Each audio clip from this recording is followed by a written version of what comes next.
Okay guys, I thought I'd give you an update from March/April of 2013. First, starting off with the three-wheeler. Not much of an update on this. Was going to take it out to my family's land to go riding, but I noticed that the front tire was flat, so I filled it up with air and listened for a leak, and sure enough there was a leak in the front tire. So I'm going to end up spending the money and get a new front tire and a new rear tire for this side. So there's nothing much really new with that, but maybe this summer I'm gonna get those new tires on. And since I have the front tire off and the brake assembly out, I'll probably put new brakes up front. And then I'm also gonna spray paint or clean up and paint, primer and paint the front rim and the other back rim on this side to match this one that I did when I put the new tire on. So, and maybe I don't know if I'm gonna yet, but I may take the tank off again and repaint the tank, sandblast it, repaint the tank, get new decals for it, new side decals here, and then maybe paint the front forks, and then clean and repaint the top of the frame. But I don't know. There might be a company out there that can reproduce the ID tag for me for the front on the neck, but I'll have to do some research for that. But other than that, probably clean up the motor, really go to some degreaser and put a clear aluminum color over it I saw in the forums. So, clean up the rust off the brake cable also. There's something stuck in here. So, anyway, but yeah, clean up all in there. I did a little bit of cleaning a year or two ago in here, but it's dirty again, so take care of, get it all nice and shiny and clean for the summer months. But yeah, I may find a new front fender since it's cracked like that, but I'm not sure yet. And now on the truck, a couple months ago I had all brand new fuel lines from the tank all the way up to the throttle body, and that was like $600 for brand new stainless lines, so they won't corrode or anything. But knowing Wisconsin winters, they probably will. Obviously my custom cold air intake, the removal of the preheater valve. Some say you shouldn't do that since I live in Wisconsin, but it's been like this for most of the winter, and there's no issues with it idling, or when you start it up in idles, it doesn't idle rough or anything. Got the tube from earlier, 4.3, going up there.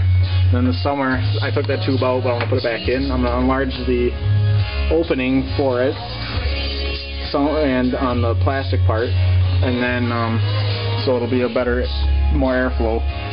Got the K&N filter in there. So, and then I'm also gonna resand the air cleaner assembly and primer it and get a nice coat of engine black on it, some nice clear on it, and then I'm gonna get some the 350 V8 and the horsepower rating decal for right here. So that'll be nice. Then I'm probably gonna detail the intake manifold a little bit and the accessory drive, and then the valve covers I'm going to clean up and get a new coat of engine black on them, or I might get some nice, some cheapo chrome ones that are center bolts that I've found recently that are chrome, and then they have the bow tie logo on it, and then they have some of these ridges are painted or pinstriped red along with the bow tie logo. But it's currently Monday evening, and last Thursday my dad was driving this back from the mill and someone pulled out in front of him, so he had to slam on the brakes, which resulted in the brake line going into the back of to the back brakes. It finally was rusted enough where it blew up, so fixed that, just left the old line there and just tied in the new line. ran it along the frame rail, zip tied it to another line so it goes back. I'll get underneath the truck in a little bit and record that. But then more than likely I'm going to have to replace this line going up to the front driver's side brake right here soon because that's pretty corroded. So I'll probably get that.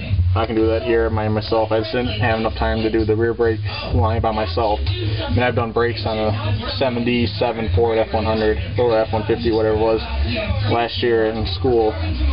But I can do this little line at home easily because it doesn't take a genius to do it, I guess. But anyway, I'll get underneath the truck now and show you the new lines. Okay, so I'm underneath the truck here, and you can see where the lines come down past the manifold and the light pipe down here to the frame rail. The junction here is pretty rusty. The new line comes above it on the frame rail and goes down there. Oh, yeah,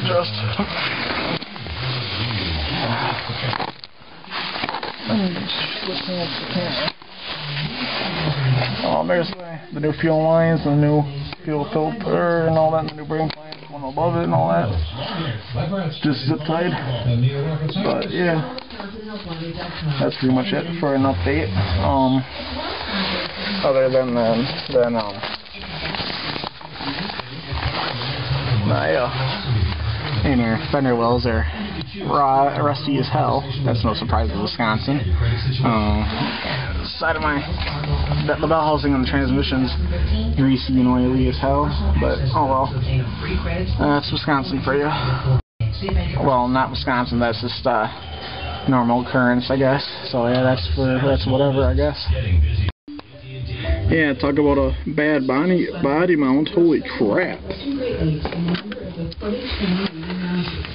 Yeah, that's really bad. Jesus. That's crazy.